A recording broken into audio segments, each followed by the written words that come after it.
A book. So simple. Paper, ink, glue. And yet, a book is a bridge across millennia, a voice that has survived fire, time, and forgetting. But human history is not made only of what we wrote. It is also made of what we lost. The first great wound of memory was called the Library of Alexandria. Founded around 283 years before Christ, under the reign of Ptolemy, the second Philadelphus, it was meant to hold all the knowledge of the ancient world. Historians such as Strabo and Plutarch wrote that it contained between 400,000 and 700,000 papyrus scrolls, carefully labeled and catalogued with wax seals of color. Here worked some of the brightest minds of the ancient world.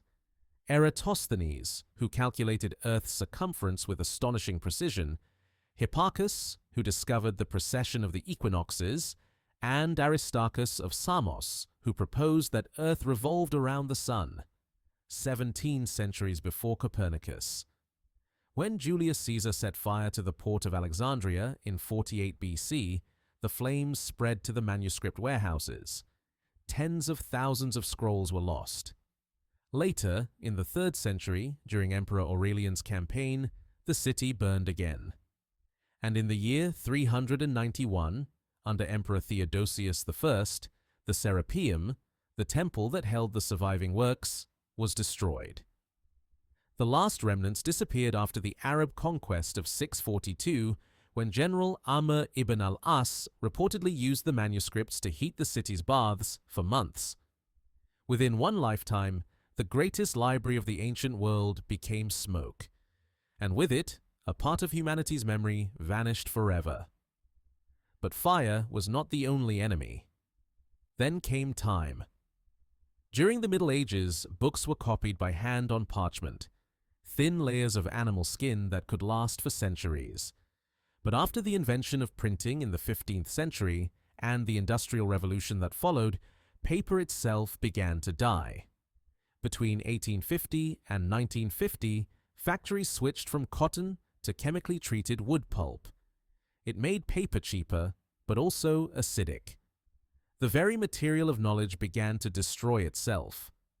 Today, institutions such as the Library of Congress, the British Library, and the Bibliothèque Nationale de France spend millions each year neutralizing this acid, trying to stop the silent disintegration of the pages. It is a quiet battle, a race against time. Then came light. Since the early 2000s, massive digitization projects have begun to save books in luminous form. In 2004, the Google Books project started scanning millions of volumes from libraries around the world. Each page is photographed 3 times, in visible light, infrared, and ultraviolet, to remove stains, shadows, or damage. The result is a page more perfect than the original. But the true revolution is replication. A digital book no longer lives in one place. It is divided into countless fragments stored across global data centers, from underground vaults in Norway to cloud facilities in Iowa, Singapore, or the Nevada desert. Some servers rest beneath the ocean, as in Microsoft's Project Zenitek, sealed in titanium capsules cooled naturally by seawater.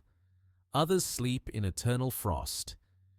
In the Arctic World Archive, buried beneath the permafrost of Svalbard Island, over 1.5 million images and texts are stored on silver film, kept safe at -8 degrees Celsius, a library designed to last 1,000 years without electricity, a system that cannot burn, an organism that replicates and heals itself.